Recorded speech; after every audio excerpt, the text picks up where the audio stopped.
Bienvenidos a nuestro canal. Queremos conocer tus opiniones sobre los contenidos. Deja tus comentarios en la parte de abajo. No olvides suscribirte y activar la campanita para recibir las notificaciones de los próximos videos. Eso ha hecho que hayan muchos movimientos antipsiquiátricos en el mundo, hay varios libros, hay varios autores que lo han mencionado, inclusive hay organizaciones como los cienciólogos que se sabe que no tienen como mucha afinidad por los tratamientos psiquiátricos. Y pues todo esto, digamos que ha hecho que en algunas generaciones, yo siento que esto pasa más en las generaciones de nuestros papás, nuestros abuelos, que asocian ir al psiquiatra con estar loco, ¿no? Entonces, pero el psiquiatra es para los locos, decían en mi casa, ¿no? Al principio, hace muchos años, el psiquiatra es para los locos. Y realmente eso no es así. Hoy en día los psiquiatras somos vistos como médicos de la salud mental. Hoy en día la gente consulta porque está triste, porque tiene insomnio, porque está en un duelo, porque no sabe qué decisión tomar respecto a un trabajo, si seguir o no. O sea, hoy en día la psiquiatría ya se está abriendo mucho más a la sociedad y la gente está consultando y se está cuidando más la salud mental. Pero para algunas personas todavía lo ven así, como el psiquiatra es porque está loco. Entonces, les da miedo asistir a la consulta porque qué dirán, será que tengo, esta semana me decía una paciente, bueno, pero si estoy loca o no estoy loca. Pues resulta que ni siquiera la locura es un diagnóstico, eso no existe como diagnóstico, pero la gente todavía tiene en su imaginario que lo puede llegar a estar. También hay temor de hablar de la salud mental con los jefes, con los compañeros, con la pareja. Yo tengo pacientes que llevan 5 años con la pareja y esconden los antidepresivos, se lo toman por la noche sin que se dé cuenta. Hay mucho miedo todavía en algunas personas para hablar de la salud mental y eso tiene que ver también con el estigma que se le da a nivel social. Pueden haber muchas falsas creencias con los medicamentos y eso es muy frecuente. Mucha gente dice, no, pero los medicamentos todos generan dependencia, adicción, los antidepresivos, el que los empieza a tomar nunca más los puede dejar. Entonces hay una cantidad de falsas creencias con los medicamentos. Sí hay unos que pueden generar dependencia, que son las benzodiazepinas, si la persona la toma por muchos meses, pero realmente siempre las mandamos a dosis bajas. Los antidepresivos no generan dependencia, son muy bien tolerados. Entonces, se trata también de manejar muy bien la información, o sea, de qué es verdad y qué es falso, porque dentro de ese sistema de creencias podemos estar engañados de lo que implicaría un tratamiento psiquiátrico. También la preferencia por medicamentos homeopáticos o naturistas, que yo no estoy en contra de ellos, pero realmente si uno tiene una depresión muy fuerte, un riesgo de suicidio, pues la pasiflora no te va a ayudar, la valeriana tampoco, el cannabis medicinal tampoco te va a ayudar para una depresión fuerte. Entonces hay que buscar ayuda. Es una condición médica y hay que buscar ayuda. También los mismos médicos estigmatizan a la persona con enfermedad mental. Yo hice mi año rural en Sincelejo, una clínica de salud mental, y recuerdo que cuando las personas de la clínica las íbamos a remitir, por ejemplo, por apendicitis, por problemas de vesícula, era un problema porque no lo recibían, ¿no? Ah, no, viene el psiquiátrico, no, mejor no. Entonces, los mismos médicos, muchas veces pasa eso, uno los ve, que llegó la paciente con la loca o llegó la histérica o no sé quién, o sea, como la connotación negativa muchas veces también ocurre en algunas poblaciones médicas, o la típica es que esa paciente es psiquiátrica, ¿no? Llaman al psiquiatra porque es psiquiátrica, ¿no? Porque no quiso, por ejemplo, firmar un consentimiento informado. Lo que les cuento, la dificultad para remitir, el problema para conseguir una ambulancia muchas veces. Entonces, todo esto pues, nos da un estigma importante. Ahora sí les cuento cuál es la relación entre la depresión y la epilepsia, porque he mencionado ambas partes de manera separada. Resulta que la depresión es el trastorno psiquiátrico más frecuentemente asociado a la epilepsia. En Colombia hay estudios por el doctor Rivas y documentó que más o menos hasta el 57%, o sea, más de la mitad de los pacientes con epilepsia tienen depresión asociada y a eso lo llamamos una comorbilidad, o sea, que están ambas condiciones presentes. Y dentro de todos los tipos de epilepsias, la epilepsia del lóbulo temporal es la que tiene una prevalencia más alta. Entonces, si uno tiene epilepsia del lóbulo temporal, la probabilidad de tener una depresión es casi del 60%. Pero va a depender mucho de si la epilepsia está controlada o no controlada. Si la epilepsia no está controlada y la persona tiene muchas crisis, la depresión puede subir también, como les decía, hasta el 50%, Pero si la crisis está controlada, la epilepsia está controlada, la depresión baja muchísimo a un 3 o un 9%. De ahí la importancia de tener una crisis o una epilepsia que están controladas con la medicación. Hay varios tipos de depresión en la epilepsia, que es diferente a la depresión, digamos, común. Las personas que tienen epilepsia pueden tener depresiones que llamamos ictales, es decir, durante el momento de la epilepsia puede sentir tristeza, puede llorar como parte de la crisis eléctrica que tiene su cerebro, se puede deprimir en ese momento, pero también hay unas que llamamos periictales. Periictal significa antes o después de la crisis epiléptica. En este caso, muchos pacientes describen cambios de ánimo, llanto, pesimismo, pensamientos de muerte, de suicidio, unos días antes de que les dé las crisis, y otros les pasa, pero en el periodo que llamamos post-ictal. Tienen la crisis y pueden durar horas, días o semanas con tristeza, con desánimo, con pensamientos de minusvalía, de culpa, de por qué otra vez, pero no puede ser cierto, que volví a recaer, qué fue lo que hice mal. Entonces pueden haber muchos momentos para la depresión y la epilepsia. Y hay un trastorno muy interesante que se llama el trastorno disfórico interictal. Disfórico en psiquiatría significa irritabilidad, rabia e impulsividad, que son personas que ya tienen su epilepsia más o menos controlada, pero que constantemente están irritables, impulsivos, muy reactivos, muy inestables emocionalmente, y eso puede hacer parte también de la manifestación de una depresión subyacente. Entonces vemos que hay una relación bidireccional entre tener epilepsia, es decir, si tengo epilepsia, tengo más riesgo de tener depresión, pero algunos investigadores, como este que es muy reconocido, el doctor Andrés Kanner, también han mencionado que la depresión puede ser un factor de riesgo para tener epilepsia, que es mucho menos frecuente pensarlo así, pero hay algunos estudios que lo pueden corroborar. Entonces parece que ambas van de la mano, por eso la alta prevalencia que encontramos. Pero básicamente toda esta historia puede tener un desenlace muy negativo y es el suicidio. Si ustedes tienen, este estudio se hizo en Brasil, si ustedes tienen, por ejemplo, una epilepsia del lóbulo temporal, más una depresión, más ese elemento de impulsividad, pero además la persona tiene fallas cognitivas, está disejecutivo, le da un riesgo, según este estudio, de un 81% de hacer un intento de suicidio. O sea que es muy importante tratar la depresión y la epilepsia, porque si esto no se trata, el riesgo de suicidio, que es el peor desenlace de una depresión, es la verdad bastante alto. Entonces, para entender por qué y cómo abordar y cómo tratar la epilepsia y la depresión, podemos ir al modelo de Herman y Whitman, que es un modelo muy conocido, donde ellos dicen que hay diferentes variables en juego o fuerzas en interacción. Por ejemplo, la epilepsia y la depresión tiene claramente una variable neurológica. ¿Qué quiere decir esto? Que al tener tantas crisis eléctricas, el funcionamiento de su cerebro va cambiando y se sabe que las estructuras que soportan las emociones, que se llaman el sistema límbico y paralímbico, van cambiando y la persona va modificando su estado de ánimo en la medida que su cerebro también va cambiando. Entonces, ambas van de la mano desde el punto de vista muy biológico. Por eso se llama la variable neurológica.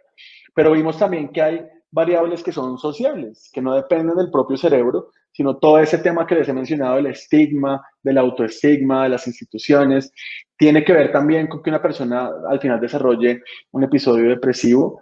Y también el tratamiento, se sabe que hay algunos anticonvulsivantes que podrían favorecer los cuadros depresivos, como el fenobarbital, como la vigabatrina, que no son tan utilizados, pero también hay anticonvulsivantes que pueden tener un efecto positivo sobre el estado de ánimo, como por ejemplo el divalproato de sodio.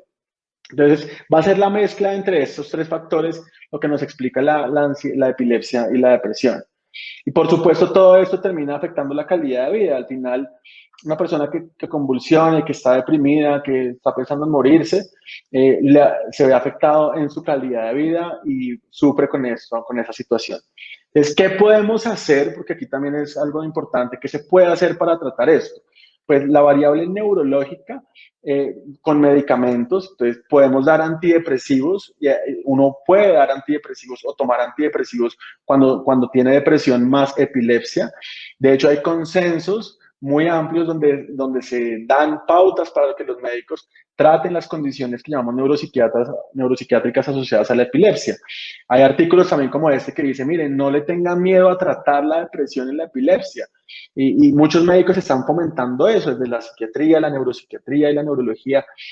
Trate a su paciente de la depresión, no solamente le vea la epilepsia, pregúntele cómo está de ánimo, mídalo con escalas. Bueno, entonces se pueden dar muchos medicamentos. Hay unos antidepresivos que no son tan seguros, no se puede tomar cualquiera.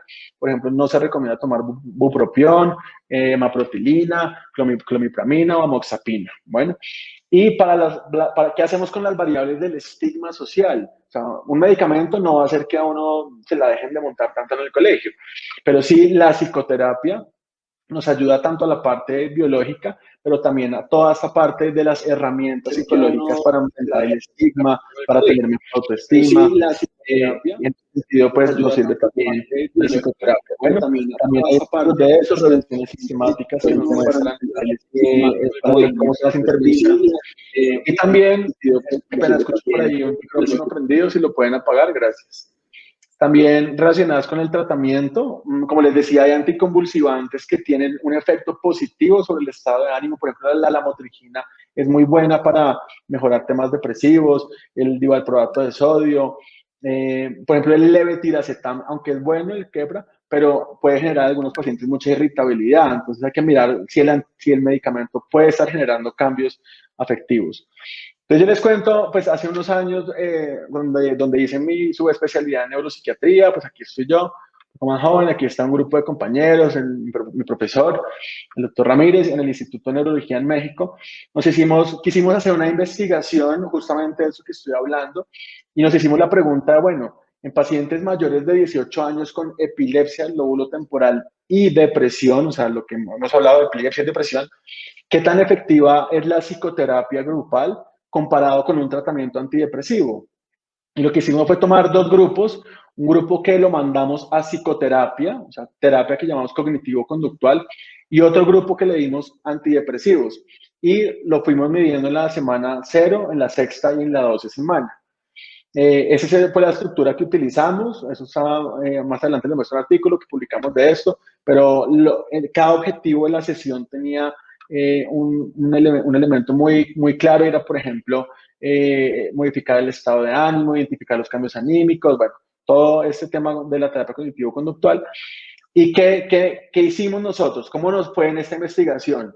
Pues encontramos 7 pacientes que los metimos a psicoterapia y 8 pacientes que fueron a tratamiento con antidepresivo. Estos pacientes tenían más o menos en promedio 38 años, o sea, la muestra eran personas jóvenes. La mayoría eran mujeres, el 73% eran mujeres y el 27% eran hombres. Y como es esperable, la mayoría, el 46% eran solteros. 33 estaban casados y los demás en unión libre, pero la mayoría eran personas que estaban solteras, como es esperable y les he contado pasa en la epilepsia. Muchos de ellos tenían muchos años con crisis. En promedio, la muestra en los pacientes llevaban más o menos 17 años teniendo epilepsia, o sea, ya un buen tiempo con las crisis.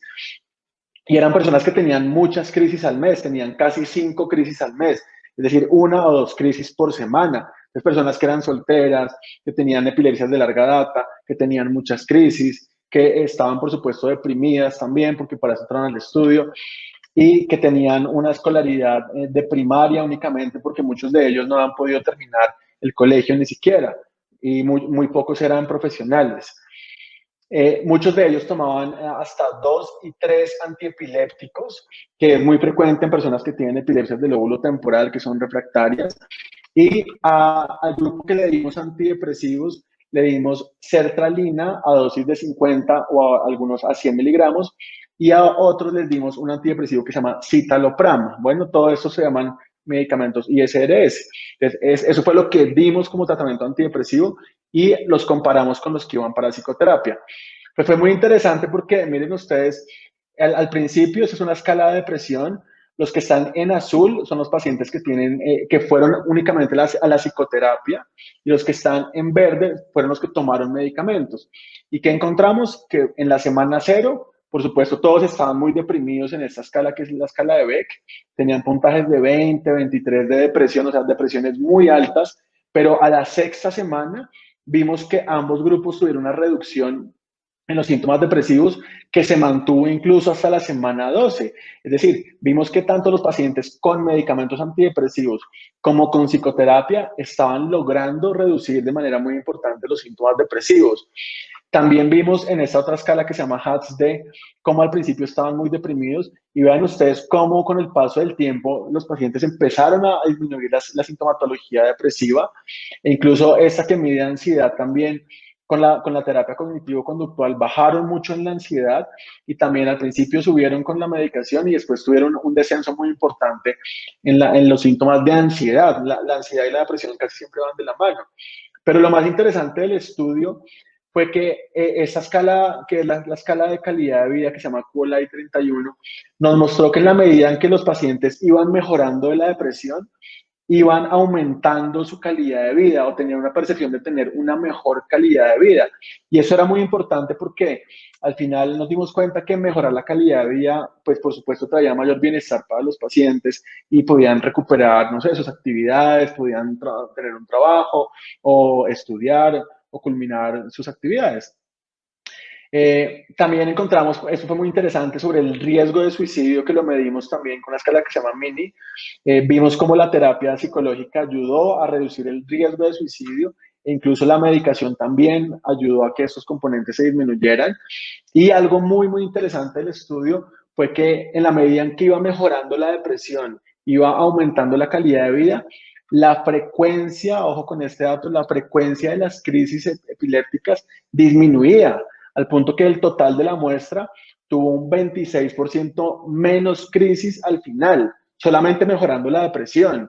Entonces, es muy importante que si uno quiere que la persona tenga una estabilidad en su epilepsia, tiene que tener una estabilidad emocional. Incluso con los medicamentos se logró una mejoría de las crisis hasta en un 40% menos crisis. Por lo tanto, después de 12 semanas, en total, todos estaban convulsionando menos, pero porque mejoró la depresión. Eso es muy importante. Entonces, ya para finalizar, pues esa es la discusión del artículo, ¿no? Entonces, finalmente nuestro estudio sugiere que el principal impacto en los grupos se da. En los de psicoterapia, el principal impacto es la reducción de la depresión y de la ansiedad, o sea, hacer psicoterapia, sentarse, ¿cómo era la psicoterapia? Era grupal, se sentaban con un terapeuta cognitivo-conductual, se le daba todos los pasos que mencioné al comienzo, se hacía una terapia psicológica y vimos reducción de la depresión y la ansiedad, mejoría en la calidad de vida y reducción del riesgo de suicidio. Con la medicación encontramos también baja la ansiedad, la depresión y mejoría en la calidad de vida y muy importante la reducción en las crisis también. ¿Qué ventajas tiene la psicoterapia? Que no tiene efectos adversos. Uno va a psicoterapia y básicamente, pues, si puede pagarla, está bien, ese es uno de los temas con la psicoterapia, que no es tan barata, pero no tiene efectos adversos. Tiene un impacto positivo en la calidad de vida y en el riesgo de suicidio. Y además es limitada en el tiempo. No es que uno dure 10 años en psicoterapia, sino como les mostré, en este estudio hicimos 12 sesiones de psicoterapia y por lo tanto son más o menos 3 meses de tratamiento psicoterapéutico. ¿Qué desventajas tiene la psicoterapia? Que para algunos pacientes era difícil trasladarse, eso era en Ciudad de México, entonces tenían que venir de diferentes estados, que coger metro, que la crisis, que quién me acompañaba, entonces la psicoterapia a veces no es fácil de trasladarse, pero hoy en día con la virtualidad se puede hacer mucho más fácil, y que a veces también las personas están muy desconcentradas por las fallas cognitivas, por la medicación, entonces a veces no era tan fácil que absorbieran la información que estábamos dando. La ventaja de los medicamentos antidepresivos fue que lo toleraron muy bien, o sea, la gente no estaba sedada, ni dormida, ni le dio diarrea, o sea, lo toleraron muy bien. Ese tipo de antidepresivos tienen un costo que es bastante razonable, tienen escasas interacciones con los antiepilépticos, o sea, se puede mezclar con los antiepilépticos también, no hay problema con esos que mencioné, con los antiepilépticos, y tiene una buena respuesta con dosis promedio, no tocó subirle muchísimo las dosis para que la gente se sintiera mejor. La desventaja es que parece que los antidepresivos tienen un menor impacto sobre la calidad de vida y eso tiene sentido porque evidentemente la psicoterapia ayuda a combatir el estigma también, le da herramientas psicológicas para que tenga más autoestima y no se sienta de pronto tan atacado por la sociedad. Entonces ya esta es mi penúltima diapositiva.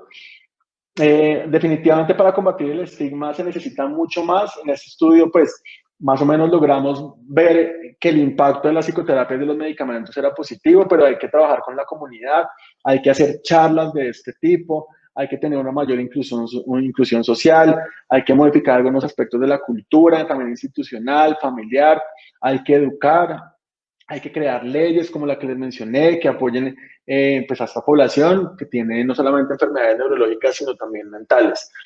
Entonces, con esto acabo mi charla. Este es el artículo que finalmente salió publicado. Ustedes lo pueden buscar. Aquí estoy yo, pues, como primer autor, pero obviamente también aquí hubo un grupo de personas que fueron fundamentales para el estudio. Se titula Tratamiento de la depresión en pacientes con epilepsia del lóbulo temporal. El estudio de la terapia conductual con los inhibidores de la recaptación de serotonina, que son los antidepresivos. Este es mi Instagram, por si quieren seguirme, y agradezco a Familias Púrpura por la invitación. Muchas gracias. Bueno, Paula nos pregunta, ¿alguna forma de evitar la depresión que causa algunos antiepilépticos? Bueno, hay que mirar qué tipo de antiepiléptico estás tomando. Digamos que no es muy frecuente que el antiepiléptico como tal solito genere un síntoma depresivo. Hay que mirar si de pronto te está generando fatiga o cansancio o enlentecimiento. Como lo mencioné, la depresión es multifactorial. Hay que ver cómo está tu estado de ánimo basal, hay que ver cómo está el tema del estigma. Hay que medir la depresión también con algunas escalas. Bueno, entonces yo te diría, consúltalo con tu neurólogo o con tu psiquiatra y pregúntale si ese antiepiléptico podría estar catalogado como uno que podría generar más síntomas depresivos o que no te ayuda tanto al ánimo, que me gusta pensarlo más así. Como digo, la motrigina, divalproato de sodio y carbamazepina tienen un efecto que llamamos modulador del ánimo si la persona los tolera. Hay tres fuerzas en interacción que explican la depresión y la epilepsia. La primera es que la epilepsia per se puede generar cambios biológicos en el cerebro que afectan el sistema emocional que llamamos límbico y por lo tanto en la medida en que las crisis no están controladas generan más depresión. Es un primer factor importante. Bueno, a mayor número de crisis, y lo mostré en algún momento en una diapositiva, mayor riesgo de depresión. El otro componente de este modelo es el modelo psicosocial, ¿no? Tienes empleo, tienes pareja, tienes un trabajo, tienes educación, estás estudiando, tienes ingresos, como todo este componente que muchas veces impacta en las emociones. Y el otro componente es la medicación. Como lo digo, en la medida en que tú tengas un buen tratamiento farmacológico, ¿y qué es un buen tratamiento farmacológico? Aquel que te controla las crisis, aquel que es bien tolerado, aquel que te permite tener un grado de alertamiento para poder aprender o trabajar. La interacción de todos estos elementos es fundamental para que la persona tenga un mejor estado de ánimo. Ahora, si hay depresión como tal, lo que les dije, hay que tratarlo con antidepresivos, no solamente el antiepiléptico, sino también hay que dar un antidepresivo para potenciar esto y como lo mostré en el estudio que hicimos, también hay que hacer psicoterapia. Entonces, si mezclamos antidepresivos, antiepilépticos adecuados y psicoterapia, es la mejor opción para una persona que tiene ansiedad y depresión asociada a la epilepsia. Ok, acá nos preguntan también pues si algún antiepiléptico puede generar agresividad y depresión, o sea, si estas dos pueden ir ligadas. Uh-huh. Digamos, agresividad como tal no, pero como les mencionaba, algunos pacientes que toman levetiracetam o Keppra, sí se ve, sí es observable que desde que arrancan la medicación empiezan con mucha más irritabilidad y se vuelven mucho más reactivos y eso en una situación de esas podría llegar a la agresividad. Si uno está irritable todo el tiempo, podrías agredir. No lo he visto con otros antidepresivos, anticonvulsivantes, ni lo he leído, pero sí lo he visto en algunos casos con Keppra o levetiracetam. Gracias por apoyar nuestra labor de educar y concientizar sobre la epilepsia. Danos un like y no olvides suscribirte.